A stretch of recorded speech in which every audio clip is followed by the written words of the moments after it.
All right, everyone. Good evening, good afternoon, good morning, wherever you are. Today, we're going to have a really, really good discussion with Nick Griffin, who is a former member of Parliament in London, and he's going to be interviewing me. And I'm going to focus on many, many things, but the focus is about the real lesser of two evils. We tend to think the lesser of two evils just means the left and the right, but what we're going to really talk about is that the real lesser of two evils is something much more sinister than that. So we're going to talk about the real lesser of two evils and my systems analysis of that. Again, it's a common theme, but we're going to go a little bit deeper into it among talk a number of issues with Nick Griffin.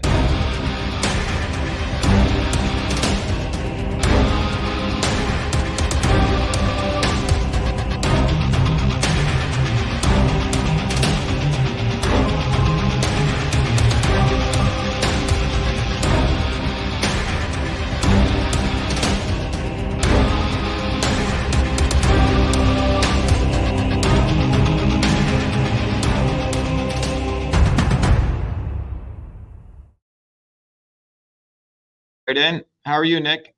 I'm fine. Thank you very much. It's good to have you here. Yes, so we can start. I'm all set on my end. Yep. Okay, let me just hit this record then. Yep. So you're recording it, but so am I doing this as a show that I'm doing it, or is it a... We can do both. I'm co-streaming and you can do it. We can do it. You know, I think we have very different audiences. So we have, fine. Yes, certainly. Yeah. So, okay, so I'll hit record and I'll just introduce you then, or I'll say who we are, then give you a couple of moments to introduce yourself to a UK audience. And I think it's probably good for you to also introduce yourself, you know, your background. I can start first. Is that better? Yeah. Okay. All right. Let's do that then. Okay. So, Nick, so as many people know, I'm running for president in the United States, and my background is very, very different than the other three Zionist hoodlum candidates who are running. All of them are pro-Zionist. All of them support. One of them, Booby effing Kennedy, as I call him, he actually believes that the Palestinian people are the most pampered people on the world. Yeah. Trump essentially was anointed and put in power by Netanyahu, if you actually look at the work of James Borfman, and obviously everyone knows where Biden stands. So it's very, very interesting that in the history of the United States, to become, you know, I think you have a member of parliament in London or member of legislative assembly. But in the United States, 99% of these people are supported by the Israeli lobby. Yeah. So yes. The conclusion is America is occupied. And when we look at a lot of these free Palestinian movements, and we'll talk more about this, is they do not understand that it is only when we end the occupation of America from Zionism can even Palestine be liberated. So this is a very fundamental thing. But to me, my journey to all of this started in India, Nick, where I grew up in the caste system of India, which again, the Brahmanism system is very similar to Zionism, very similar to Nazism, because when you look at it, they all believe a small set of people have the right to rule over the 8 billion of us. It's fundamental to this. So Brahmanism equals Nazism is Zionism. I grew up in that caste system. You know, Rishi Sunak profited from that caste system. We'll talk more about it. But that's my background. So my journey was to the United States. Knowing that, so I worked very hard, you know, earned a bunch of degrees at MIT, including my PhD. I was deeply interested in politics and medicine because of that background. And that all converged when I came to the discoveries that if we are going to fundamentally create a world that we deliver truth, freedom, health, it can only happen by having a theoretical framework, a systems theory. And that's one of the things I built, and that became the basis of our movement for truth, freedom, health, which really powers our campaign. So when did you first actually dive into politics? What year? Oh my God, I've been involved into politics since I was a 4-year-old kid. You know, when I experienced this awful caste system in India, where, you know, I was playing with a young friend of mine who I thought was my friend, and I went to his home, and his mother wouldn't let me into his home, started spitting at me and calling me sort of the N-word equivalent, because, you know, in India they have the Shudra term. And that's when I asked my mom what this meant, and she said, oh yeah, you know, there's this caste system. And I got very interested. I started reading everything I could. When I came to MIT when I was 17, 18, I got a little more interested in electoral politics. You may remember that was when Reagan was running against a guy called Mondale. And there was a quote unquote, a third quote unquote independent candidate, Jesse Jackson. He claimed he was anti-establishment, but at the end of the day, he was a wing of the left, just like the left and the right establishment parties have their wings to sucker people into the fold, right? So that's when I realized, I think by the time I was 18, that none of these, establishment parties or their wings work. We have to build independent bottoms-up movements. And if any change has ever taken place, it's always been through these independent movements. Yes, indeed. So that's been my trajectory as an activist. And then I got into electoral politics in 2016 when I ran against a woman called Elizabeth Warren. You may know her. She's a woman who claimed that she was a minority Native American. Yes, I remember. We ran a campaign said only the real Indian can defeat the fake Indian, and it was a very, very powerful campaign. And then the next year we ran as Republicans, and that's when we realized the establishment Republican Party does not want any independents. And that's when I exposed the election fraud in Massachusetts. That exposed a backdoor portal into Twitter. And that's when we realized we have to truly build an independent movement, and that's what our campaigns were. Yes, to me, this has been a long journey. Interesting. Well, I started a long journey in politics. I grew up in a very political family living in London, very right-wing conservatives, and was brought up with a view, well, you'll be in politics, you'll become a Conservative MP, one day you could become leader of the Conservative Party. And at the age of 15, I concluded that the Conservatives, in some areas they would talk a good fight, they would never deliver. In other things they were talking about, if they delivered, it would be bad in any case. So I joined a very extreme right-wing nationalist party, the National Front, and was involved in that for some years. It was basically an insurgent working class party with it had a lot of people at the beginning who were involved in Britain's war effort in the Second World War. It was full of rear admirals and squadron leaders and such like. But under the relentless pressure, particularly from the Zionist bloc within Britain, who demonized it absolutely ruthlessly, it became a self-fulfilling prophecy. Basically, they said it's full of skinhead thug, right-wing extremist neo-Nazis, and it tended to attract people like that. So I left that in 1989, had a couple of years in the wilderness, and then joined the British National Party, which was a rather similar party, to be honest. But I concluded that you had to have, obviously, a party machine, and it was the only one which, for all its faults, and it had many, it was anti-establishment and it was anti-Zionist. And I'd already seen enough of the Zionist lobby working in Britain to see that really they were the people who in so many ways were blocking anyone trying to advance and really discuss serious issues, not just about Palestine, but all sorts of issues also at home. So I got involved in that, was elected to lead it in 1999, and we ran an electoral insurgency which terrified the British elite for 10 years. Every single election that was held in England, the subtext of, apart from which party of the Uni Party was going to win, the Conservatives or the Labour Party, the subtext was how terrifying the British National Party was and how dangerous it was. And the peak of that, I was elected, you're quite right in the intro there, I was elected to a seriously high office, which was a member of the European Parliament. It's almost impossible to break through into mainstream British politics, because rather like America, we have the first past the post system.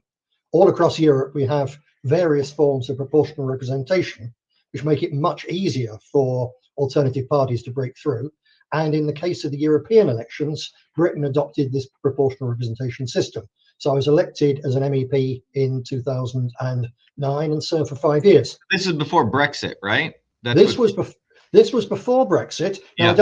I don't know your opinion on Brexit, but my opinion was I was a committed opponent of Britain's membership of, which was basically the United Soviet States of Europe, from even before it happened. And I was committed to Brexit. And of course, the British National Party never got anywhere near delivering that. There was a great irony, however, that in order to stop me and the British National Party, the British establishment, especially the BBC, promoted Nigel Farage, who is, again, one of these absolutely fake Zionist front anti-establishment candidates. They promoted him so much. He was on all their programs, serious political programs. They also even put him on comedy programs. And this was specifically, and it was openly admitted, they were promoting Farage in order to stop Griffin. And the unintended consequence of this, of course, was they promoted Farage and UKIP so much that David Cameron, the Conservative leader, was forced for electoral reasons to give them a referendum, which they expected the Stay in Europe would win. And it was only a huge grassroots insurgency from basically the blue collar white working class, which pushed us over the line to get Brexit. So it wouldn't have happened but for the BBC promoting Farage to stop me. So inadvertently, it's one of the two major successes of my political career thus far. Yeah, I mean, it's really interesting, Nick. I mean, I sort of titled this, the quote unquote, the lesser of two evils. Yeah. We tend to think, when we launched our campaign, we said the lesser of two evils is what the establishment has been promoting. Yes. So an election occurs at, 2 to 4 years. You typically have the lesser of two evils, and people typically compromise. And the brainwashing is you have to compromise for one of the lesser of two evils. Yeah. Now, in the United States, what's occurred is if you look at the last 60 years, one key performance indicator of this philosophy, if you have a child today in the United States, and we have this up on our website on Shiva for Presidents in a flyer, the lifespan of your child today will be less than you. And it's not because just the vaccine or something like this is a systemic policy that has taken place over the last 60 years that has destroyed people's biology, in a sense, actual policies which have hurt people's biology, typically working people. So one of the focus of what we've been educating, and I think this may align with what you're sharing, is that the goal of the establishment is to make sure that working people get demoralized. And this is their singular focus. So we never build these independent movements, and we never elect leaders who are one of our own, that we always compromise. So Nigel Farage, I remember when I met him many years ago over at one of the Trump Hotel thing, he was essentially a puppet that was put in there to be the fake anti-establishment. And so the lesser of two evils now is not just the left or the right, but it's the obvious establishment, like the David Camerons or, the Tony Blairs, the obvious people. And then they have the not so obvious establishment, right? Absolutely. The Labor Party leaders, or in this case, in the United States, we have the obvious establishment, which was always, let's say, the Clintons and the Bushes. And they always sort of metamorphosize too, right? They vary. And then the not so obvious establishment is they had to create people like Trump on the quote unquote right, or Booby Kennedy on the left, or Tulsi Gabbard or Bernie Sanders. So the sophistication of the swarm, as I call them, is that they have the obvious establishment, and they know people are breaking from that, typically working people, and they're heading anti-establishment. So they create characters like Nigel Farage. They create characters like Trump to basically sucker people back into the establishment. But I think what's good about the issue of Zionism, it's a wonderful litmus test in many ways, because it forces the hand of the obvious and the not so obvious establishment, yes, absolutely, to expose themselves. So the Zionism issue is a very interesting issue. In the United States, we've been pounding away not only on this issue, but in 2020, I was the first to expose the backdoor portal into Twitter. And you could see the reaction of people like, quote unquote, I call him Effer Carlson, or Joe Rogan, and all these people who claim to be anti-establishment, but they never tell the truth at the right time. They reveal the truth when it's convenient, and it's never to mobilize people into action. So with that broad understanding, Nick, what's happened is we've been exposing people who the real lesser of two evils are.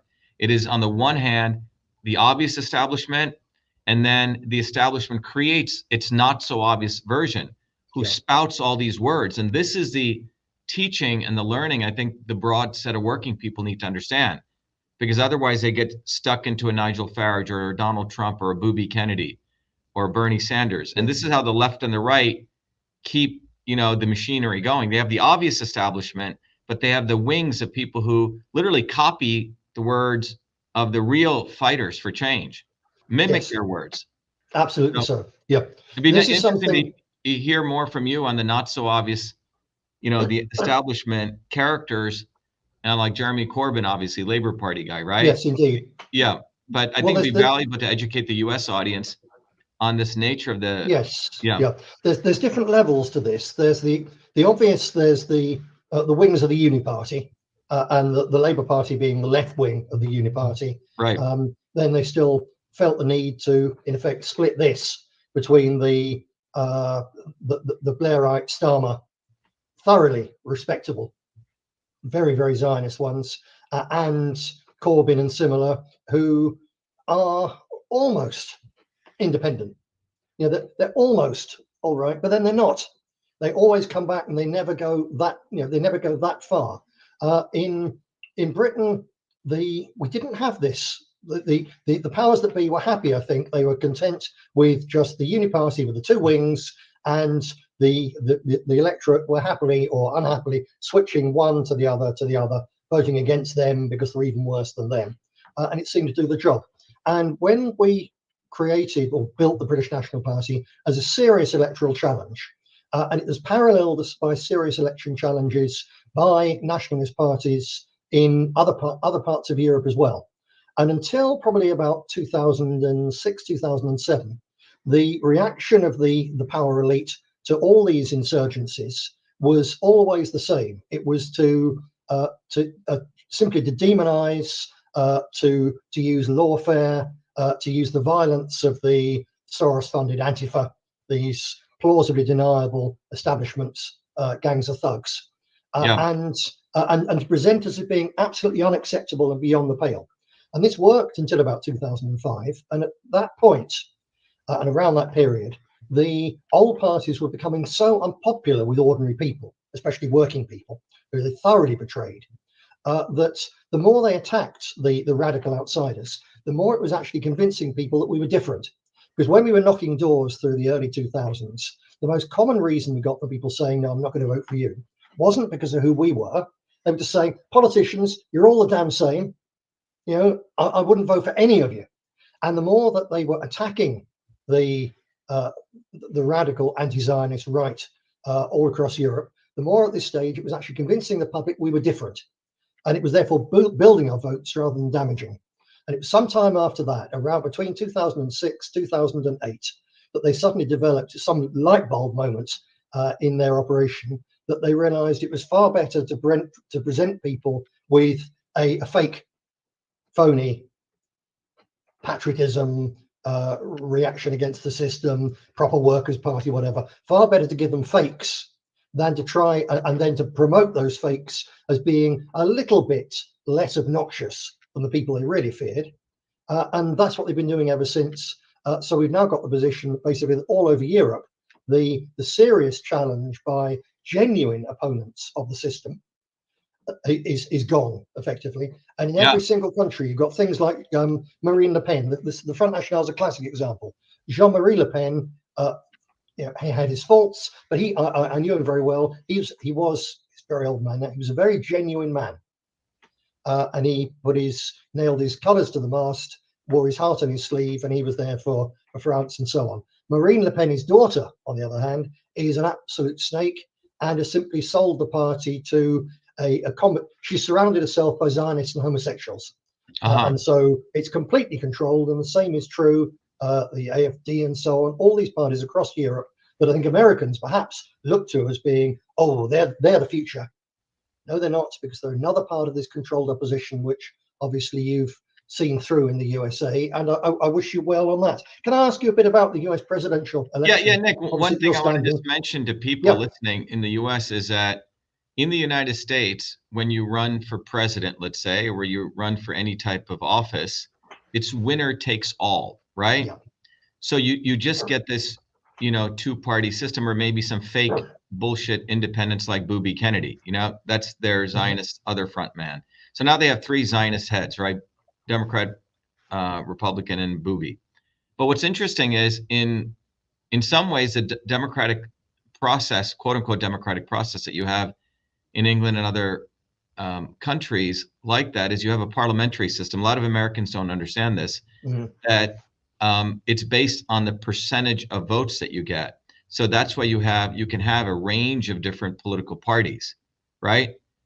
You actually have a better shot in some sense in the United States. That's certainly true in Europe, yes. Yeah. I'm not saying it's perfect. It's probably, but there is a difference that, so if you run for office and I get, 40% of the vote and you get 30% and someone gets, the other remaining, 30%, you get that proportional, representation. In the United States, it's That's winner true take. across most of Europe. It's not true in Britain. We're closer, in fact, to the American system. I see. It was only in the European elections and Right. in elections for the London Assembly and in Scotland and Wales, the devolved parliaments. There you have a system which is, if it wasn't for the overwhelming control of the narrative by the controlled mass media, you would have a system which was fairly democratic. In British parliamentary elections, it's also winner takes all. Oh, I see. Okay. So we're very much more like yours. Yeah. Yeah. So the other point I wanted to make was, I know you have a number of questions I want to go through, but the other point is in the United States, the evolution was in the late 1800s and early 1900s, there was quite a massive upsurge. They called it the great upheaval of the American working class fighting independently for their rights. Mm-hmm. So they actually had bottoms up trade unions, bottoms up movements. And then by the 1950s, the so-called right branded all those movements as though they were being run out of, capital C communist Russia. And then the left took over these unions top down. So during the period of 1900 to 1970, there were actually quite a bit of bottoms up movements. I mean, truly bottoms up movements by people. And that's why the United States was forced to give a lot of these gains. And the working class's income actually, even the first and second tier, the lowest income quartiles, their income went up along with every other tier, right? Because you worked hard, you got your fruits of your labor. And there were close to, 200 million people who took to the streets in those movements, truly independent populist movements. But after 1970, the left and the right coordinated their efforts. One took over the unions, the so-called left, and the other basically undercut working people. So between 1970 till today, what's interesting is there has been socialism. It's been socialism for the elites. About 40 to 50 trillion dollars has been transferred. And there's been no, and any type of formidable force against all of this has been manipulated by what we call these fake martyrs, fake heroes. So that's what I think, the real lesser of two evils is the establishment, quote unquote, academic intellectuals realize that they must demoralize any of these bottoms up movements. So and probably was coordinated with Britain, Oxford and Harvard coming up with these models to say that they would create the fake anti-establishment heroes. And they've done it.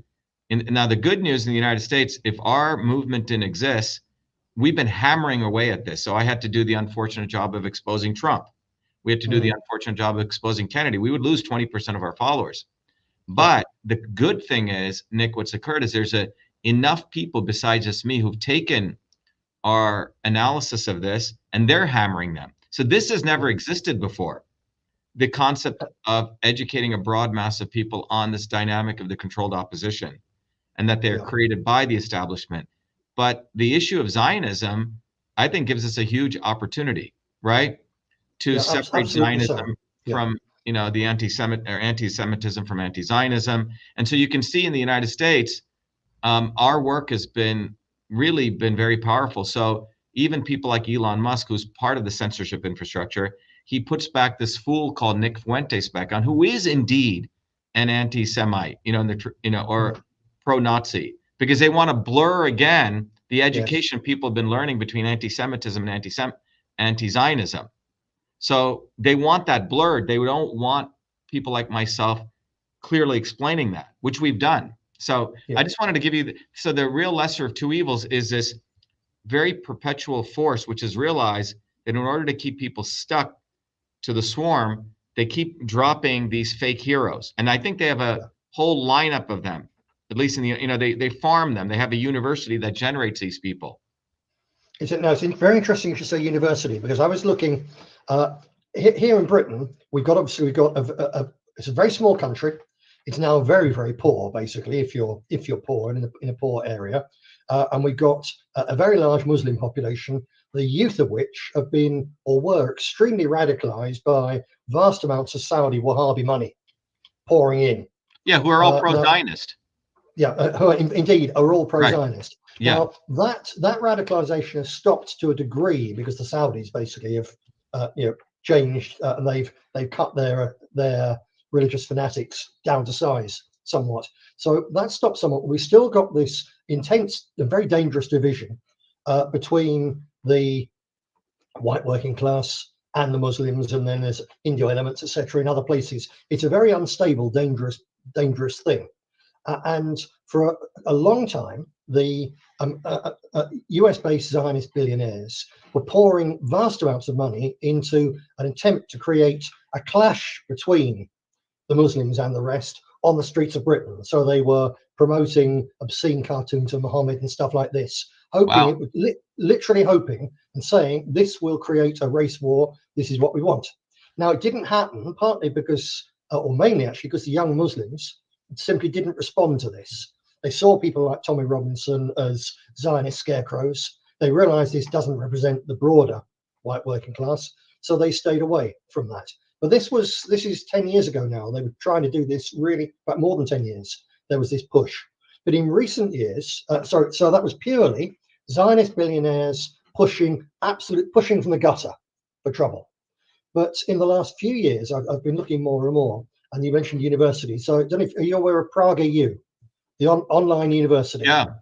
And it's one of, there's an enormous range of Zionist-funded organizations which are no longer just promoting a rough and ready boots and bricks and bottles street violence. Yeah. They're promoting a whole civilizational ethos, a clash of civilizations. And it's clear to me that having failed to create a civil war to keep us all amused while they carry on doing what they want to do, having failed to do that with the working class, they are now trying, certainly in Britain, but I think Prague EU operates in the States and so on.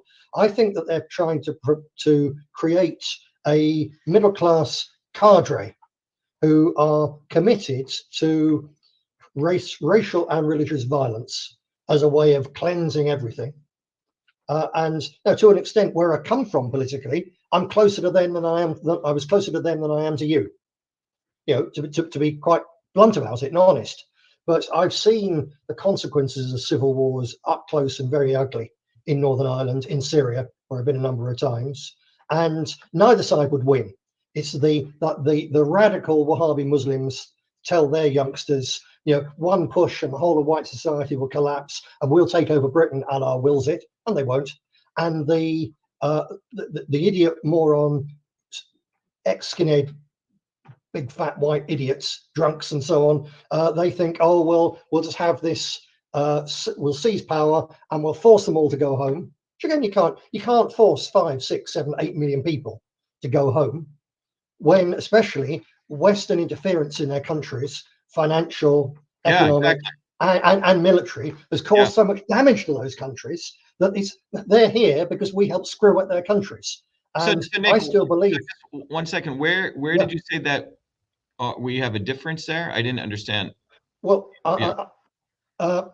what you and me, where we came from, because no, you said we have a difference in this one area. I didn't. Oh, I see. Well, I think there's a difference in America and Britain. You're saying America and Britain. I see. Yeah. So that America hasn't got this very, obviously you've got Muslim immigration, but it's not on a scale in really poor areas against an angry white working class. It's not on a scale which can cause real problems. If there's a racial divide in America that they can exploit, presumably it's black and white with Soros-funded Black Lives Matter things, I guess. Yeah, I think look, I think when we say you, you're talking about you meaning America, not me. Yeah. So I think we probably look in the United States, the quote unquote lesser of two evils, both wings of the establishment, have been using immigration as an issue. Okay. And neither of them, quote unquote, wants to solve immigration. So if you look at, it's the same thing. You know, we have our movement, you know, has a lot of people in Latin America now. Okay. So we had our big Latin American summit, core leaders showed up, and the emphasis there, it's pretty easy to see that the elites, the swarm, whatever we want to call them, I like to call them the swarm because they're not localized, they're much more a multiracial, distributed, decentralized aristocracy of people. These people always bring immigration because the goal is to pit the immigrant, the brown-skinned immigrant who's coming from the southern part of the Latin America with the white working class predominantly. And the reality is, it's the same reality here. It was through starting with John Kennedy, right, who was an imperialist, in many, many ways, right? Mm-hmm. And all the way through all these Zionist presidents. They're the ones who invaded large parts of Latin America. They're the ones who subjugated these people. This is left out of the historical understanding from, all these people. And so the immigration is occurring because of U.S. imperialism in these countries. And what's interesting is many of those people come here. Most of them actually work very hard. They're the ones who cut the lawns and do landscaping. There's a large part of the unemployed white working class who's kept to not work. So that phenomenon, I think, is spectacularly the same. It's to basically create this hatred among white and brown people, right? Or immigrants, which is what America was built on, and other people who are forcibly, in many ways, incentivized not to work anymore. Yeah. So that phenomenon. So I think the idea of pitting working people against each other to create that civil war and to demoralize people to not. So I think they moved from the Civil War model, which was to get people to fight, to the demoralization model. Demoralize these people to think there is no hope. You have to choose one of the lesser of two evils. Worse than ever before. And they've created these fake martyrs and these fake heroes. Yeah. And they've gotten very sophisticated at doing that. So yeah, they have indeed. Yeah. I agree entirely. Other than I think that the model has been demoralization. Possibly Britain's a little bit ahead of this. There's a tendency of people to think, it's all US imperialism. Say in Ukraine, for instance, it's all US imperialism doing this, and Britain's just a tail on the dog.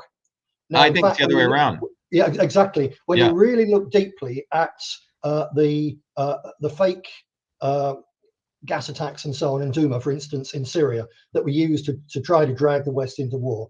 If you look at Boris Johnson going to Kiev and simply scuppering a peace deal which was there for the taking, everyone was there. It's very somehow, despite Britain being an economic basket case, in terms of deep state, the British deep state is still a hugely powerful thing, which has big influences in the USA.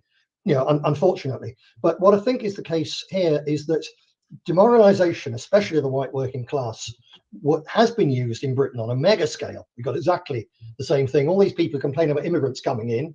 Well, they're all sitting around on the dole themselves, not working, and quite happy like that. Yeah.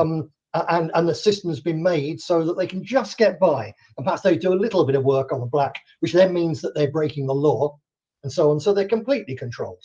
But I think that in Britain, we can see that they're moving away from that because, as I was saying before, there's this multi-billion dollar push to create amongst younger, more middle-class white people, the ones who, if you're going to have a movement traditionally and generally, they're the ones who are the movers and shakers and make things happen. They're being taken out of demoralization and made very angry now. And they're being made angry because they want us to fight each other. And I would guess that because this, out of the Five Eyes, the British elite establishment, deep state, still has this almost a leading role, I would guess that you'll see this clearer and clearer in the USA in coming years. And it's a very, very frightening thing indeed. They're pouring billions into, bluntly, turning the white man from being a rather pathetic, cowed liberal into being fighting mad and angry. And actually, we've got a lot to be angry about, but they're going to make us fight the wrong people. Yeah, I mean, what's interesting is, in 2020, when I ran for office as a Republican, we won that election. We had 3,000 volunteers on the ground in a Senate race. We had working class people supporting us. And that's when, I never thought election, quote unquote, fraud took place in the United States. I was the one who uncovered it because in my own election, we won in a all white working class community by 10 points. And you couldn't leave Massachusetts, Nick, without ever seeing a Dr.SHIVA sign. It was quite amazing, right? So we lost 60-40, 60-40, 60-40 in all the other 8 counties where we actually did more campaigning to a invisible candidate. So that's when I uncovered that they could flip votes on these machines, and they had and they deleted ballot images. So I was the first one who brought this whole issue up. And when I exposed this on social media, on Twitter, I was thrown off Twitter, not by Twitter throwing me off, but the government of Massachusetts contacted Twitter. And I had to do that lawsuit, and I proved that in federal court. This is in 2020. We wrote to Effer Carlson. He did nothing. Glenn Greenwald did nothing against a fake anti-establishment guy. What ended up happening is that I discovered this entire infrastructure. If you go to winbackfreedom.com, we exposed all of this. And in federal court, and it was me against 7 lawyers, and I was winning, Nick, against Harvard-trained lawyers. I was doing my own briefs. The head of Wilmer & Hale, Twitter's law firm, didn't even think that I was writing my own briefs, but I'd gotten pretty good at that. But what was interesting was we discovered this entire infrastructure. Well, the reason I'm sharing this with you was this infrastructure wasn't done by the United States. It was headquartered and directed out of England by the Atlantic Council. So the Atlantic Council, with the Belfer School at Harvard, had realized that the United States government constitutionally could not directly censor U.S. citizens on U.S. soil. They could do that to foreign citizens. So they created this entire backdoor infrastructure to social media companies, which I, detailed in gross detail. If you go to winbackfreedom.com, we were publishing all our lawsuits as it was going. And what we uncovered, Nick, was that the government of Massachusetts had used this infrastructure to silence a U.S. Senate political candidate. And it came out in courtroom testimony. This is in 2020. Again, all the so-called anti-establishment media grifters did nothing. They concealed the story. They waited 2 years to do a limited hangout. But the important thing was this was directed out of the Atlantic Council to Harvard. So a lot of people do not understand Oxford, United Kingdom, MI6, the real deep state still resides, in my view, comes out of the theoretical framework of Britain. And they directed the Belfer School to say, look, we need to create a way to launder censorship. So they created a nonprofit entity, which was funded by Pierre Omidyar, the Zuckerbergs, the guys out of Fox News, Murdoch's. And so a government official could contact this clearinghouse. The clearinghouse would silence someone like me who's exposing actual election malfeasance, you say? So the point is the deep connection and the theoretical, commandeering, still a lot of it is done out of Britain because they were masters of it for many, many years. And so definitely so. And you see that right now. It was Britain with Cecil Rhodes, who basically had to make, Kaiser Wilhelm absolutely savage and evil. That started World War I. That same model is being used against the Palestinian people, right? Yeah. And so British or Zionism gets a lot of its theoretical grounding on how to do a lot of this coming out of Britain. Yeah, I use the phrase in Britain that this is an Anglo-Zionist elite. This thing, it's partly, as you say, it goes back to Cecil Rhodes, the Round Table, etc., etc. Right. It's heavily influenced now by Zionism, but actually, some of the world's very first Zionists, there was a section of the Protestant Puritan movement in the 17th century, which was Zionist before the Jews were Zionist. Yeah, with Martin Heckler, these guys who were doing the eschatological view of Christianity. Yes. Yeah, it goes back a long, long way. Yep. Yeah, so it's a strange thing because that section of British Protestantism was always dissenting. It was never part of the establishment, but somehow I suppose, because it had a small group of people pushing an agenda, when everyone they're pushing it through are just in it for them, perhaps for themselves, or because they're a bit patriotic, or because their father told them to do it, whatever it is. If you've got a mass of people in an organization or an establishment who don't really have a common goal, and you have one small group which has a laser focus common goal, they cut through everything. So we've now got this, as I say, I regard it as an Anglo-Zionist establishment in Britain, and it has immense influence still in Europe, despite the fact that we've left the European Union, and also on the USA. Can I ask, you were saying how basically you had an election stolen, I know exactly the same. We've had the same thing in Britain. So I know you're telling the truth because I've seen it at first hand. But how then? So you're still standing in elections. What's your theoretical model of a revolution to change all this, when even if you win, they will cheat so you don't win? Yeah, it's a great question. So what I realized, Nick, was this, that when I looked at the arc of human history, and you really ask a question, how does change take place, right? Or for that matter, from an engineering standpoint, how do you build a bridge? Mm-hmm. You can't build a bridge without Newtonian mechanics, right? You can't, build an iPhone without understanding, let's say, electromagnetism, Maxwell's equations. Mm-hmm. And a lot of people don't understand this. So the question I've always, since I was a child, was what are the physics of building a movement that does lead to revolutionary change? And what that led me, I wrote a book many years ago called System and Revolution, right? So the fact is, what is a revolution? What is a revolution? So philosophers and lawyers and people like that have typically been at the forefront in politics, right? Yeah. Be it John Locke or Lenin or Marx, or you can go the German philosophers. You can go down the list, right? Socrates, Plato. But what I realized was that in order to understand what is revolution or what is a system, which is what's necessary, that it was only in the 1920s and by the 1950s we really had the theoretical framework to do that, which was the work of people like Norbert Wiener and people like Ilya Prigogine, who won the Nobel Prize in physical chemistry. So what I'm saying is that there was a fundamental lack of knowledge to understand this phenomenon of what is revolutionary change? And I'm intersecting this because from your own country, when Isaac Newton defined the laws of mechanics, that same day you created a dichotomy between religion and science, because the religious folks thought, oh my God, Newton is describing a mechanistic view of the world. Mm-hmm. Therefore, everything is a clock. Where's the room for God? So over those 400 years till today, we've had this mechanistic view of the world that if you collect enough data, you can create the laws to project into the future and to the back and before. It's a very fundamental issue. In the 1800s, when the laws of thermodynamics came, there was a problem with this because the second law of thermodynamics said that everything goes to a state of disorder. Mm-hmm. So how do you converge the fact that Newtonian mechanics is saying everything's ordered, you can predict your motion, my motion, the motion of all particles, and then another body of science is saying everything goes to a state of disorder?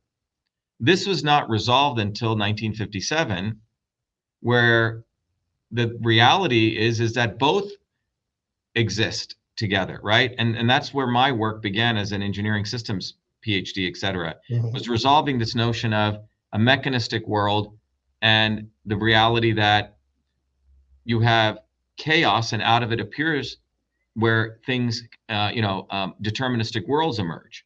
It's quite fascinating. So my position goes to recognizing that we have to understand how systems work.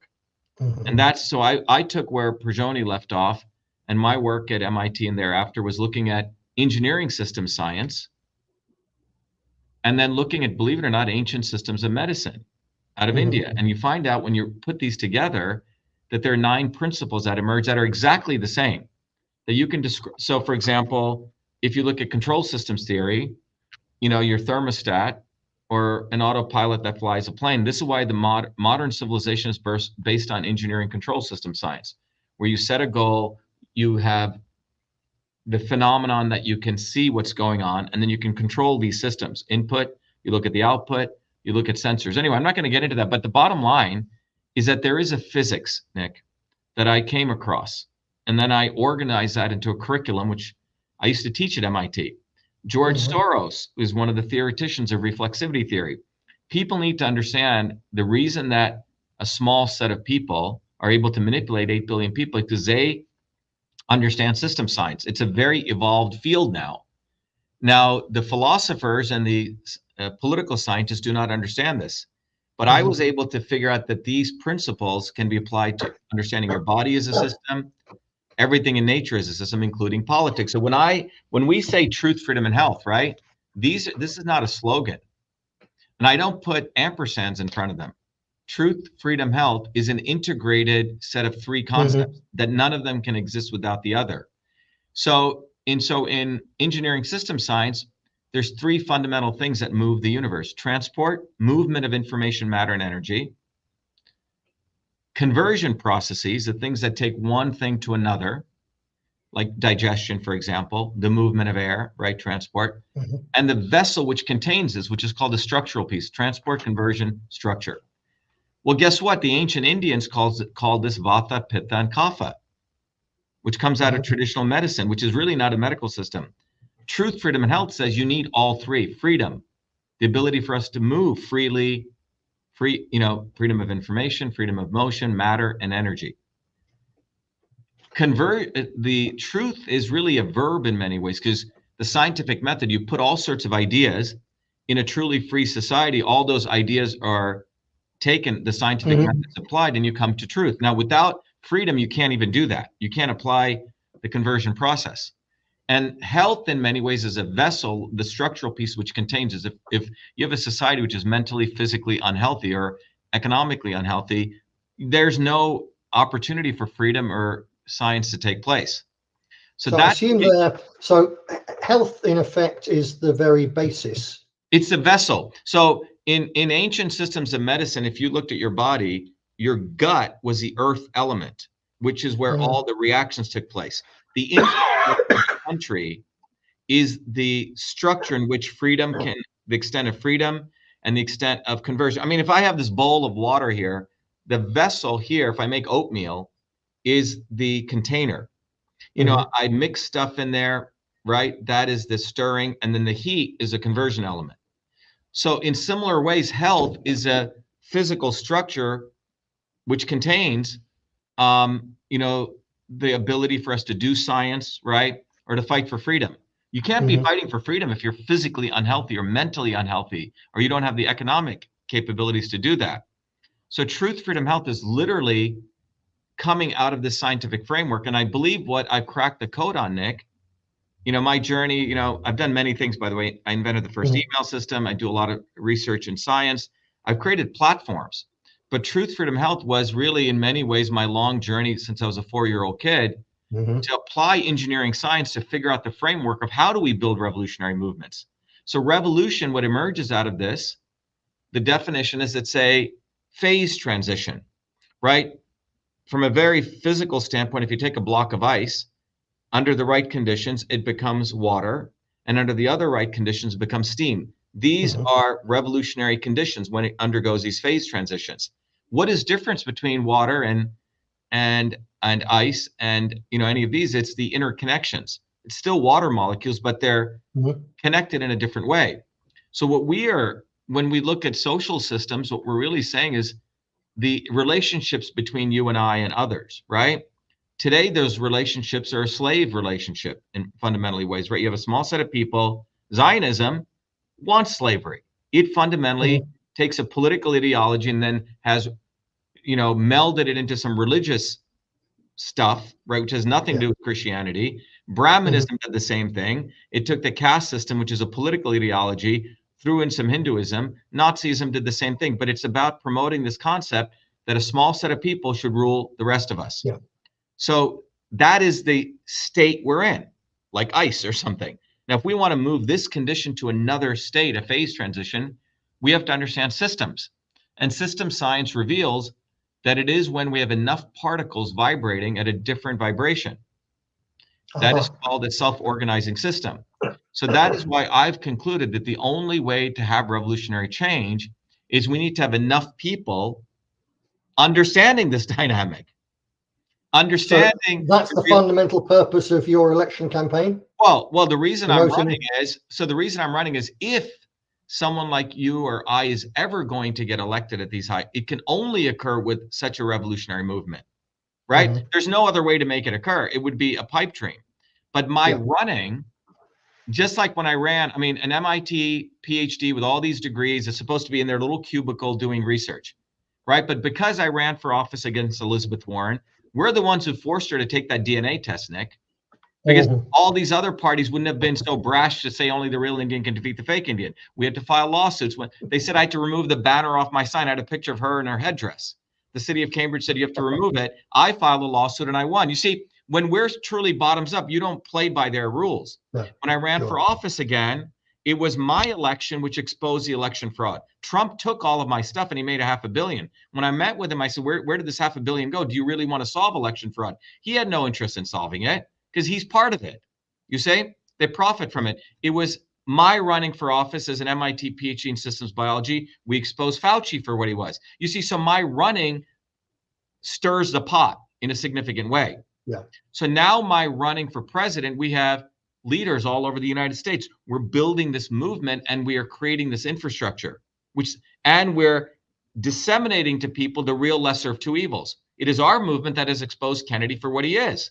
From these, bourgeois, quote unquote, white liberal women who think he's fighting for their medical freedom when he isn't. He openly says, I believe in full vaccination. He's a pro-Zionist. He believes the Palestinian people are the most pampered people. He was happy to go see the bombing of Gaza. Meanwhile, he runs an organization called Children's Health Defense Fund.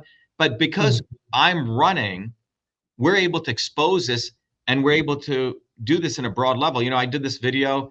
I'm not sure if I can curse on here, but I did a video which said, I'm the only candidate who does not suck Zionist cock. And it just came out.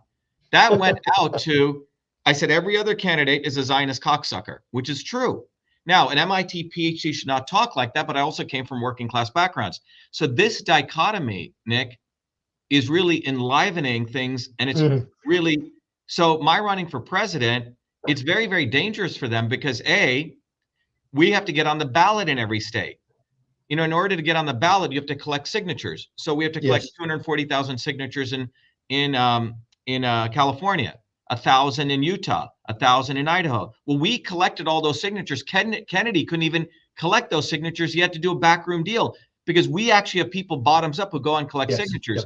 Do you now have signatures for every state? Every state has different numbers. Wow. So we have to build a national organization. The Democrats and Republicans, I'm convinced they just have a boiler room where people are writing them. Kennedy is getting funded by, Zionist hoodlums who are doing deals for him. He's actually hijacking other parties. So they're cheating. We're the only ones who actually play by the rules. So now that experience is creating veterans of our signature collectors, which are everyday working people. We have electricians, plumbers. So one of our guys was arrested collecting signatures when it's absolutely legal, an electrician in Kentucky. So what is this doing? It's exposing further how corrupt the swarm is. And people are finally getting to witness, wait a minute, that guy is one of us. He came from working class backgrounds in New Jersey. He's one of us. Look how he speaks. He can, on the one hand, speak with multisyllabic words talking about biology, but then he can also call people Zionist cocksuckers. Because I represent that video, even though I'm under massive shadow banning on Twitter, got like 2 million views. Okay. When I did the vitamin D3 videos, Nick, that got like 100 million views before it was taken down. But the point is they don't know what to do with an MIT PhD who's supposed to have been co-opted by them. And now we're mobilizing other people with a foundational theoretical framework. By the way, England is one of our best places. We have close to 1,400 volunteers and people there. Very interesting. So can I ask you, if you can, almost in passing, just a video about vitamins was taken down.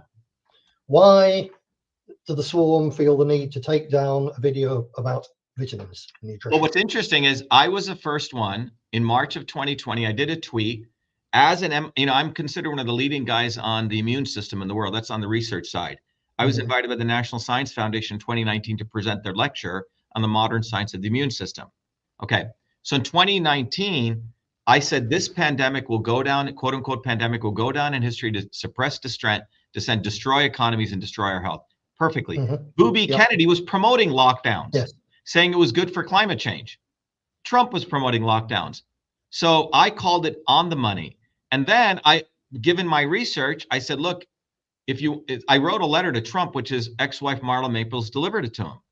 I said, please don't shut down the economy. You don't need to do that. If people are truly ill, fine, quarantine them. But the rest of us, if there's, vitamin D3, quercetin, zinc, iodine, I laid out a whole protocol. And I said, the rest of us should go back to work. So that video got like 100 million views. Now, why did they take it down? The reason they took it down is an MIT PhD talking about using science that is against big pharma is dangerous. Because the reality is the big pharma industry has actually been going down, Nick. A lot of people don't understand. Over the since 2007, I'll give you by way of example, Pfizer's revenue has gone from 65 billion down to 40 billion in 2020. Pfizer's revenue was going down. And a lot of people don't understand this because I come from this world of doing systems biology. So systems biology basically realized that the pharmaceutical companies' model of developing drugs is a very old medieval model. They got some professor in some lab at MIT who finds a molecule, single molecule, synthesized thing, and he tests it in a test tube to see if it kills cancer cells. Okay, if it does, then he goes and raises $40 million. Then after that, he goes and kills a bunch of animals. Now, this process takes 6 years, about a couple of $1 billion. Then they do phase 1, phase 2, phase 3 clinical tests, which take another, $5 billion. So the drug development process is taking $5 billion, a single drug which can cause side effects. What comes out doesn't actually help the target audience. Even the drugs that they're created for a particular disease only help 10% of that. And this is well known. This process takes 13 years. And so by the time the drug comes out, they only have 7 years to make money off it because the US patent are only for 20 years. So that's why this entire pharmaceutical model has been degrading. So this is why they needed the vaccine. The vaccine allowed them to not do this process, to violate that process and just get it out there quickly. Operation Warp Speed. You say? So this was a way to save pharma. Now, the reality is that when you look at health and well-being, it is obvious that stress, emotional, mental, physical stress is the #1 cause of disease. Why? Because it destroys the immune system. So when all of this was occurring, Nick, I was educating people as a leader on the immune system, create a resilient immune system. And over the last 70 years, globally, we've been destroying people's immune systems. And it's not any one thing. It's been income inequality, right? It's been the reality of toxins in the environment. It's been the reality of the immense stress people are under. Community. The reason people live long is physical community. Forget whether you smoke or drink or what you eat. It has been shown over and over and over again out of all the people who live centenarians, the #1 reason they live long was because they had close social community, friends, family, relationships. And when you destroy that, you destroy health. People are nervous, they get stressed out, cortisol go. I mean, community was #1. #2 was some type of physical exercise, right? And #3 was, believe it or not, most of these cultures ate some type of fermented drink, which supported that brain axis. So the elites have been intentionally destroying people's immune systems. Can I just ask you one point on that? How harmful do you think the masks were? Well, I was the first one who wrote a paper on masks, how harmful they were, okay? And not only that, we combined the science. We did the first mask conference in 2019 and 2020. And the reality is that the masks, literally, I just did a paper on published in a major journal on periodontal disease. Okay. So people are getting mask mouth because what happens when you wear the mask, obviously for people who are wearing, kids are wearing it for 8 hours, separate from the mental issues, you can't see someone's face. Yeah. From an educational standpoint, you really screw up someone's mental development when they can't see someone's face. On the physiological level, the mouth has around 700 microbes. Some of those microbes operate, the good ones operate well when the pH is at a certain level. When you wear these masks, you're altering the pH, the alkalinity of the body. So you're destroying the mouth. This is why people are getting more cavities, more gum issues during the pandemic. And oral health is related to every other health in the body. Yeah. So these people literally destroy. Now, what we did, Nick, is during that time, I wrote a scientific paper, Truth. Then we went and mobilized mothers to use that paper to challenge their school boards and scare them and saying, we can sue you in your individual capacity. So we actually resolved these issues. You see, so our movement delivered the truth. We gave people the way to fight and then connected to the health issue. This is why we have to connect science, the fight for freedom, and connect it to health. You can't separate these things. So this is why we were a formidable force in this. You know, I ran some of the biggest anti-vax, the vax mandate protests while Kennedy was promoting all this. Yep. So we developed, Nick, enough prestige and respect among the broad mass of people. About 500 million people uniquely saw all those videos during that time. And this is why, you know, during 2020, 2021, it was hard for them because, wait a minute, here's an MIT PhD with all these credentials talking about this. It wasn't some just woo-woo medicine whack job guy. So this is why we got a lot of our information out there during that period. And then when they put me back on Twitter, you will see there's massive shadow banning. That's the model that they're doing. The model is they give you the illusion. That's what, you know, Elon Musk was brought in for. He's an agent of the swarm. Where Elon Musk begins, where Zionism ends, where government ends, nobody knows. He went and bowed down to Netanyahu, you say? So we have this very interesting development now where I feel like the old establishment is going to go away because people have figured them out. And the neo-establishment is forming. The neo-media establishment, the Tucker Carlson, the Kennedys, the Trumps, the Alex Joneses, right? They're coming together to act like they're anti-establishment. And they're going to be forced to create their own not so obvious establishment version of themselves, which would be like a Candace Owens, you say? So they're metamorphosizing in order to make sure the working people still became stuck to them. But I think the advantage we have is we're here. We're able to explain this physics. So in my view, Nick, each person who understands this dynamic that we're talking about, the real lesser of two evils, this dynamic of the obvious and not so obvious, to me, this is central to winning. This is key that people understand this dynamic. Well, I thought that looking back, I thought that the whole pandemic thing had awakened a staggering number of people to at least begin to question, and research for themselves and so on. And I thought until October the 6th, I thought that that's the awakening thing of our time. Everything else, it's not finished yet, but it started a process rolling, which can indeed create real revolutionary change in future. And I thought that'll be the thing of our time. October the 7th, of course, I think now is something which is, I think, awakening even more people, even more deeply, or rather how the Zionists have responded to the thing that they helped create in the first place, etc. I think it's a staggering thing. And you were talking about, in fact, vibrations through the population earlier on. I feel that what's happening now in Gaza, and it's going obviously to happen in the West Bank and so on as well, is an absolutely critical point in our time. And they used to talk about 9/11. It was before 9/11, after 9/11. 9/11 now is small beer, I think, compared to October the 7th. What do you think? Yeah, so here's my position on this. I believe there will be no revolutionary change unless it's consciously organized. You know, the iPhone didn't just come into being. Someone had to build this, apply all sorts of materials, technology, physics, everything. So I don't believe things just happen spontaneously, Nick. So this has been among movement people. You'll hear them say, oh, Dr. Shiva, when things get really bad, then your movement's going to explosively grow. I go, no, it's not true. When things get bad, when people get oppressed, they get more oppressed. You have to use these lulls to actually build organized conscious movements. So during the pandemic phase, quote unquote pandemic, we were out there in 2020. So I think timing is very, very important when you organize people. And this is why Booby Kennedy was unleashed. He waited 1 year and he stole most of my material to write this Fauci book.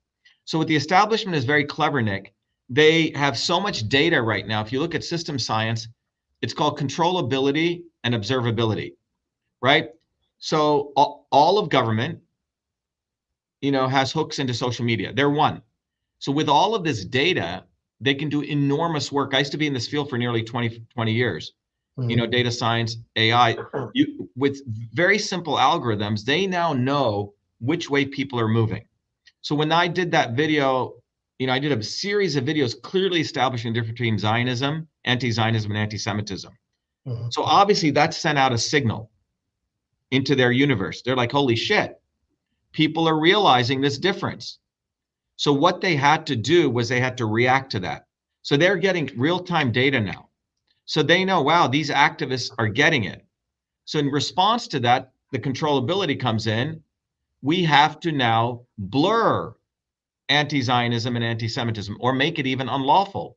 So they had this dude, Mike Johnson, who's a speaker. The day that he comes into office on December, he passes a resolution saying that anti-Zionism is equal to anti-Semitism. Yeah.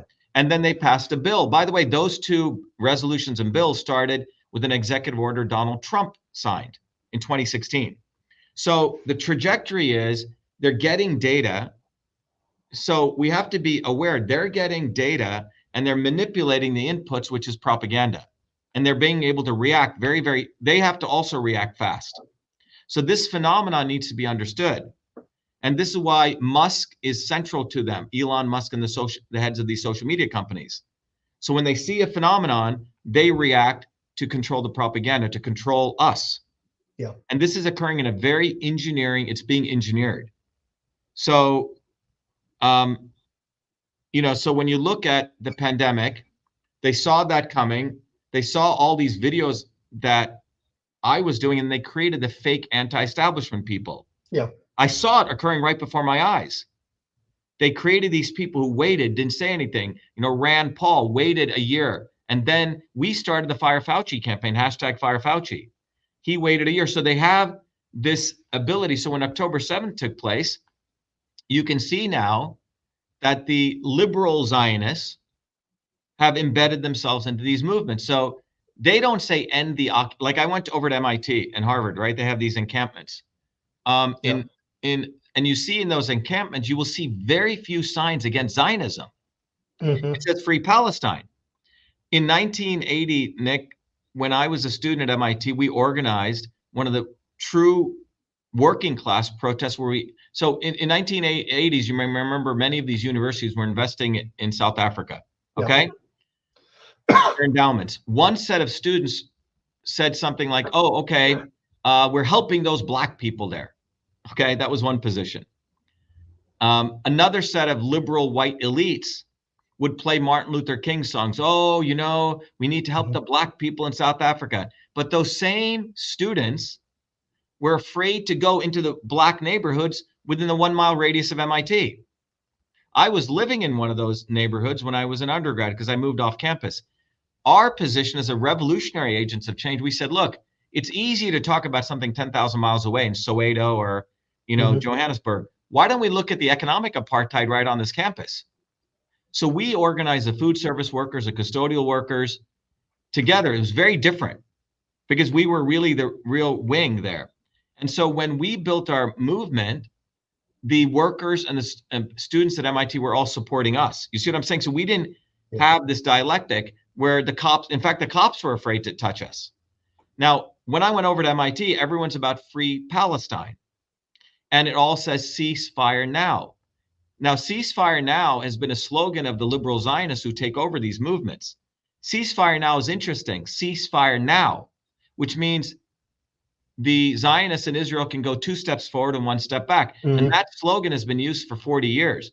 The right slogan in the United States is end the occupation of America by Zionism. Now, this is much more powerful because that means you have to take a position to look at all the economic interests that Zionism has infiltrated. So if you want to really free Palestine, it's not going to happen without ending Zionism in the United States. So the liberal, quote unquote, Zionists, the liberal Zionists, quote unquote, liberal Zionists, are running many of these campus movements and they're containing them. They do not want this discussion. Okay, if you want to talk about Zionism in Palestine, why don't you talk about Zionism right here in the United States? They don't want that expansion of that movement.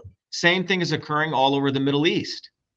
Even though there's been a lot of anti-Zionist protests, all of these Zionist Middle East leaders, be it in Turkey, be it in Saudi Arabia, they're, or UAE, they're just putting up with their public, but they're concerned that their own people, the Arab population there, or the anti-Zionist population, will one day point their guns at them. Of course. There's been, even the New York Times reported, there's been mass arrests in many of these quote unquote Arab countries of anti-Zionist activists now. So this dynamic of the real lesser of two evils is a dynamic that needs to be exposed if we're going to win. So I don't believe things are just going to happen, Nick. So I think the elites are very smart. They're watching this. They're containing these campus movements. And to the extent visually they want to show the police come in and butcher these students or brutally attack them, to send the learned helplessness. See, you can't do anything. Yes. Yeah. And so in Columbia, I don't know if you've been to Columbia University. It's in, no. And so if you go to Columbia University, it's on 125th Street. So if you look at New York City as a big rectangle of streets, about 40th Street to 70th Street is called the Gold Coast. It's middle Manhattan, okay? But 125th Street is Harlem. It's like all poor people around Columbia University. So the student misleaders, the liberal elites, will talk about Free Palestine, but they're not going into the communities and mobilizing the working people and saying, look, you have economic apartheid here. And connecting the same enemy who does this in Israel is the same enemy who's doing it to you. Yeah. And that mobilization is intentionally being contained, because in Zionism, we point the fingers at Zionism in the United States, and they want to contain it. Oh, okay, you can talk about Zionism, but talk about Palestine. So this is where I think you need to have political theory, systems theory, to understand these interconnections, that these movements will be contained by the quote unquote not so obvious establishment, because they're seeing things coming, Nick. They got the data. So they send in their fake heroes to hijack these movements. So we need to be aware of that and contain them, so we don't connect it to local issues. Yes. Can I ask you then, as a systems engineer, an expert in this, I'm not. So I look at the way in which the elite are being pushed, in effect, by the fact that people are discussing the truth and are getting it out there. They're being pushed to co-opt more and more of our ideas and slogans, which is a very clever thing to do. But is it also, to me, it appears to be a very dangerous thing to do, because they're legitimizing, to a degree, discussions of things and moving things in our general direction. And at the same time as they're doing this with their system, which is, okay, it's very clever what they're doing. They've got access to lots of data, but it's still a massively complex system that they're trying to manipulate. And at the same time as they're doing that, you've got a major wing of their whole operation, the people, the net zero people, who are doing something which I think is unparalleled, perhaps apart from Cambodia many years ago. I think it's unparalleled in human history, that in the past, you had elites who they want to get control because they want a big chunk of the pie. But if they messed up the economy, it was really by accident. You know, they had an economic policy which was crazy and ideological, but not going to work, etc., at variance with human nature.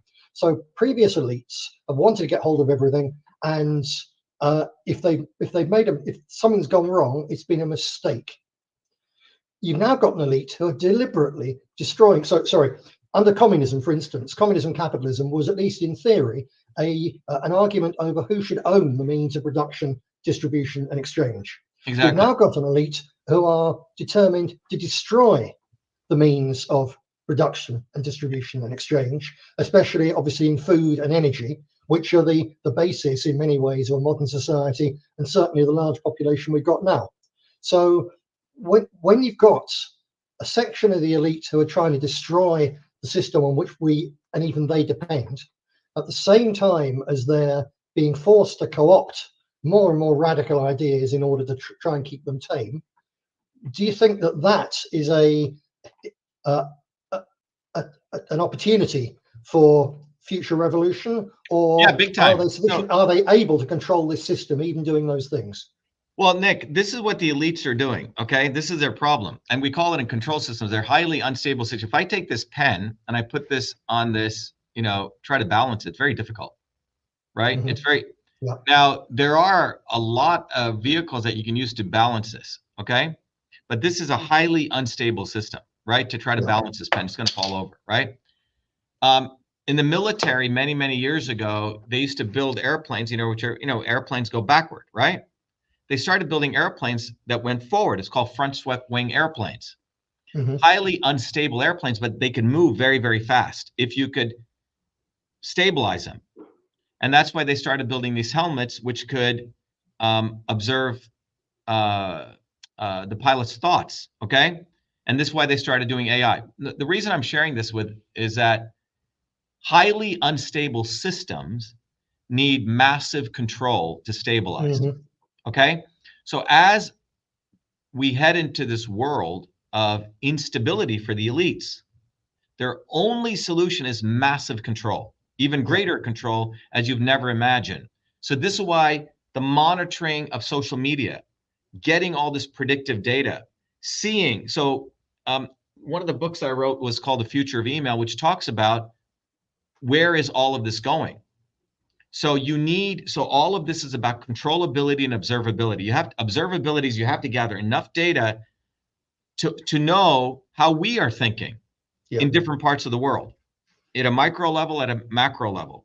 So that's the infrastructure they've put in place, because they have a highly unstable system. If you want to balance that, this pen, you have to have sensors which knows, oops, it's going this way. Okay, let me go this way. You have to go, right? So you need enough sensors. So the swarm is going to get even more interconnected, because throughout the world, they have to be able to get a lot of data, and they have to work together. So that's one phenomenon that has to happen just from an engineering standpoint. And then they're going to have to put enough control mechanisms in that can act very quickly, because this stuff is going to be unstable here and here and here, right? So we're heading into this world right now from a pure engineering systems approach that it's step by step by step. They know they have to put more control mechanisms in. So think about from May 1st, which was International Workers' Day, which was, by the way, to commemorate American workers who were hanged in the Haymarket riots fighting for the 8-hour workday, which America changed to law day. On that day is when the U.S. House of Representatives unanimously, 320 to 91, right? All the Zionist cocksuckers passed a rule equating anti-Zionism with anti-Semitism. This is no coincidence, right?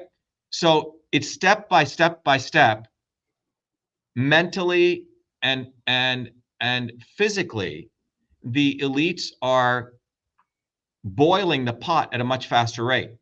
Meanwhile, by doing this, they're also creating instabilities, because people like our movement exists, guys like you exist, who are calling this out. So they are going to have to adopt more of our slogans, be more and more manipulative. They're going to have to create more Fucker Carlsons, more Alex Joneses, more Joe Rogans, who will talk the talk. So they're creating a highly unstable situation for themselves. So that instability is why it demands a movement, why it demands sort of the theoretical framework that I've come up with, so people understand this, because without theory, we won't be able to enable these movements to really grow, because they will be one step ahead, because they understand the same system science. I used to teach this at MIT, at a PhD level. They are studying this at the Fletcher School of Law and Diplomacy. They're studying this at the Kennedy School of Government. They're studying this at Oxford and Cambridge. So this is very, very important for us to understand the level of understanding that they've had to develop. Otherwise, they wouldn't be able to control 8 billion of us. So this is central for people to understand. And that's why I think our movement is extremely important, because we've taken this knowledge, made it accessible to the average person. We have a hairdresser who's teaching it to a PhD at the University of Chicago, right? So it's taking this very powerful knowledge, making it accessible to the masses, and then engaging them to get on the ground and educate other people. Because I am very, very optimistic that once people understand this dynamic, and we don't have to have enough people understand. We don't need millions, Nick. I think we need about 10,000 in different parts of the world. That will create that vibration, because it'll be very, very difficult, because we're exposing the controlled opposition wherever we go. And then people are going to have to look at themselves and say, okay, what is real now? What is a real movement? And they're going to realize it comes from you advancing your consciousness, you becoming an active citizen. It's not going to come from above. You have to put on the mantle of a citizen. at every level. A mother, a father, a working class person is going to have to do that, that they have to stop complaining and whining, thinking something's going to save them from above.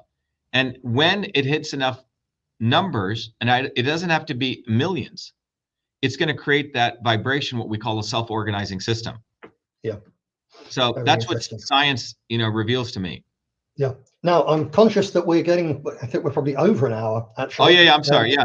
It's not a problem for me. It's only if it's a problem for you. No, I'm good. Yeah, I have a call coming up in 6 minutes. Right. Okay. So we can do a we better follow-up. finish off fairly soon. The Yeah. one thing which we didn't, which we said at the beginning we were going to cover, but we haven't mentioned to any extent, is the looming possibility of World War III, or as it appears to be.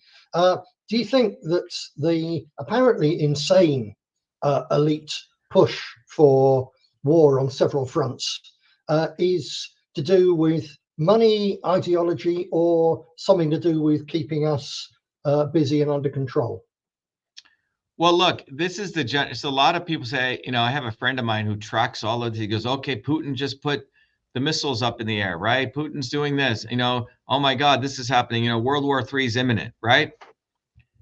Or another pandemic is coming, right? My view on this is the following, Nick, is that we as people who are trying to deliver real change, we can't do much about what the elites decide to do in that level. Let them, they may do World War III, World War IV, World War V. They may blow up some cities. The issue is, nonetheless, the long game is we have to build a bottoms-up movement, which has been avoided for the last 50, 60 years. Our parents should have done this. What has happened over the last 60 years is that the elites have advanced their agenda of using these not so obvious establishment people. So we became suppressed and stayed on the plantation and didn't build our own movement. So now we're at a point in history where people are like, oh my God, we have to do something now. Trump, yeah, I agree. Trump is an agent of the swarm. Booby is an agent of Zionism. But, not right now, Dr. Shiva, not right now, Nick. We have to do this now. So the sense of urgency that they're creating is to, again, support the swarm's agenda, which is you're going to have to choose one of them. And you choose any one of them and you lose. So my theory on this is we have to focus on the singular fact that those in power do not want us to build a bottoms-up movement. To me, that's a central principle. Fine, they want to do World War III. We will give our political analysis of it, do our polemics, but we still need to build a bottoms-up movement.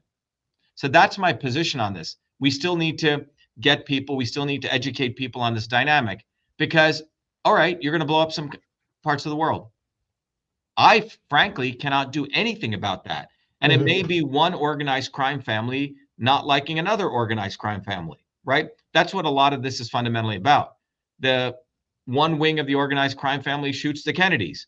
All right, but they were an organized crime family who was stealing, and then they want us to get lost in this world, which we have no say over. They own that battlefield, Nick. So I think we need to shift our consciousness. All right, fine. You may do another pandemic. You may do this. You may do this. You know what? I'm going to do this, this, and this, and we're going to grow our movement. That's a conclusion I've come to because in many views, that's another distraction. So we don't mobilize ourselves. Yeah, I come to a rather similar conclusion, actually, having been very involved in electoral politics and so on, and policies and things, and all this effort into working out what would we do with the economy or this or that and all the other, when in fact, the important thing is to encourage people, young people, to settle down in and have families and to rear their children away from the educational, in inverted commas, from the brainwashing systems, whether it's the school system or the internet or MTV or whatever, because this is potentially a multi-generational thing, and it is about, in the end, it's about human beings living decent human lives, and people don't live decent human lives as individuals. We live them as families and communities. So rather than worrying about the perfect policy for running the Bank of England or whatever, people without much power do have the power to make their own family and their own community in some way better and more resilient. And that's where we need to start. Yeah, so I think the understanding of systems and dynamics helps people, give them the framework to do that, because what's happened is, Nick, people don't have a framework anymore. to understand why. It's come from religion has been, has been hijacked by Zionism. Christianity has been hijacked. In the United States, 70 million Christian Zionists. So this approach that I've taken is a much more grounded approach. It's it's secular, but it grounds people to understand you still get to the same point, that it's about community, it's about locally organizing. And yet, I mean, the reality is, I don't think the elites want to blow up the world. I think they just want to make us more slaves. This is my position on it, because it's maximizing power, profit, control for themselves. To the extent that we get lost in their fear and we keep choosing one of their lesser of two evils, they win. So we have to drive our agenda, which is take care of your health, understand how to fight for freedom, understand the importance of truth and science.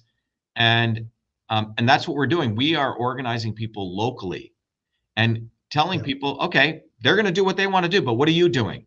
And we're unbrainwashing people to ask the right questions. People say, well, what do you think about Trump? My question is, what do I think about you? You should ask yourself, what are you going to do? What is your son going to do? What's your daughter going to do? They need to flip these questions, because these questions are coming from thinking something's going to come from outside. They have immense power. There's 8 billion of us. There's about 100,000 of them. They have immense power. Potentially, we have far bigger power. Exactly. All right, Nick, this was great. I really enjoyed fascinating. This. Yeah, great talking to you. Thank you ever so much. I thoroughly enjoyed it. I'm sure that my viewers will find it very interesting. Hope to see you again in due course, and the best of luck with your campaign. Thank you, Nick. Be well. Best to you. Bye-bye. All right, everyone. That was my interview with Nick Griffin. I hope you guys enjoyed it. But the bottom line is we need to build a bottoms-up movement. And how can you guys help? Number one, I'm running for president. You guys should go get one of these bumper stickers right now, okay? Go to Shiva for President and get one of these bumper stickers. It's right there. It's very simple. The second thing you can do is you can go to Shiva for President. There's a flyer in the download section. Download it. Hand it out to as much people. It in one little 8.5 by 11 piece of paper. It consolidates all of this. Number three, become a truth, freedom, health warrior scholar, because this is the only way for us to win, for you to get this understanding. It took me 50 years to understand this knowledge. We've made it accessible, affordable to everyone. And furthermore, when you go through this program and you learn this, you can give it away to as many children as you want. So you have no excuse, because you can support this important campaign we're doing in the United States. Globally, you can get involved in our movement, because we have many, many different amazing leaders and groups emerging with Truth, Freedom, Health, so you can be a part of the solution at a very deep level. The elites will do what they want to do, but we have to build our movement. And let me just share with you this video, which will really give you the understanding of what is Truth, Freedom, Health, and I'll be right back to say goodbye to all. We have allowed our country to be taken over from within, and the end goal is you will have a homogenized world where we will become slaves, because there is a condition among the elites that really thinks they're better than you, deep down inside them, that you don't deserve the freedoms you have. They don't. This reality is what people need to wake up to, and we need to all unite, working people. There's only one movement that can do that, and that is the movement that we started creating here in Massachusetts, the movement for truth, freedom, and health. Look, I've been a student of politics since I was a 4-year-old kid, studying revolutionary movements, left wing, right wing. There's a physics, there's a nuclear science to destroying the establishment. To build a bridge, you need to understand Newton's equation. You need to understand the laws of gravity. You need to understand Poisson's ratio. There is a way to build a revolution.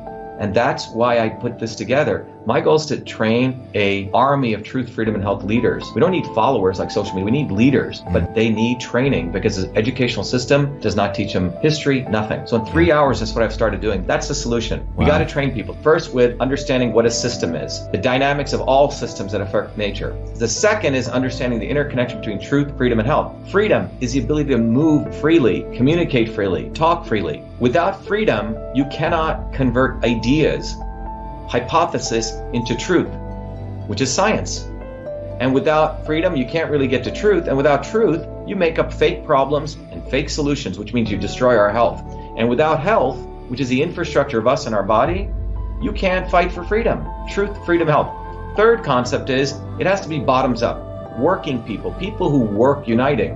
And what the right wing has done is whenever you say working people unite, that must be communist. Meanwhile, they've let the Democrats run unions, which suppress workers, completely corrupt. But when you look at the arc of American history, it's been when working people came up. We need to go local. Every solution I'm coming up with as a part of this movement, we're giving the science, which is the truth, and then we tell people what they can do on the ground. Like with election fraud, you don't need to wait for some lawyer. Our goal is to train people to go local, to go local, to go local, fight locally. Forget lawyers, forget politicians, forget celebrities. You got to learn politics, and there is a science to it. They lock us down, we should be ready to shut them down. And the fourth part of this principle is the not so obvious establishment. So when you look at a system, there's always something that disturbs you from getting to your goal. Well, the biggest disturbance is the not so obvious establishment, which are those people who claim they're for you, on the left and the right. The Al Sharptons who tell black people I'm for you. The Tucker Carlsons. Do you think any true anti-establishment person will ever be on Fox or CNN? I don't think so. They both mislead working people back into the establishment.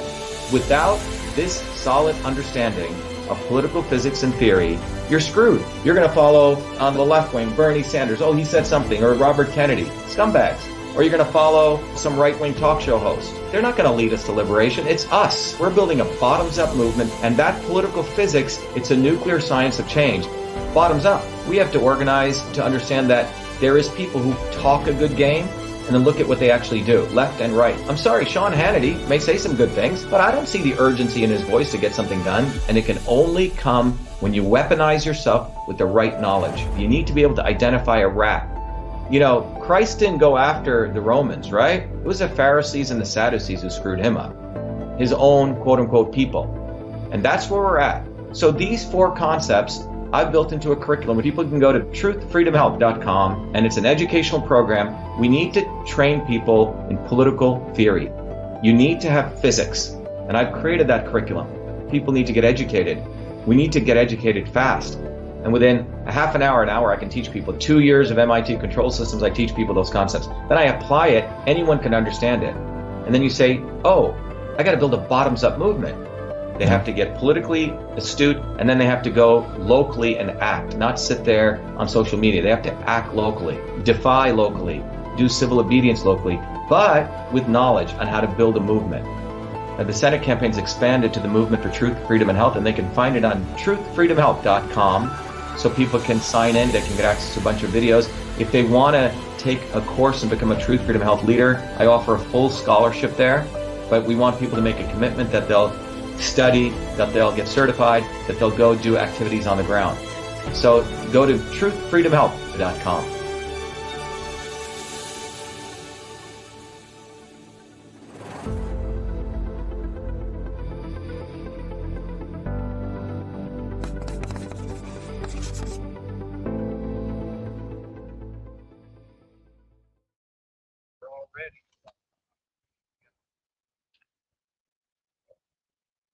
All right, everyone. I hope that was valuable.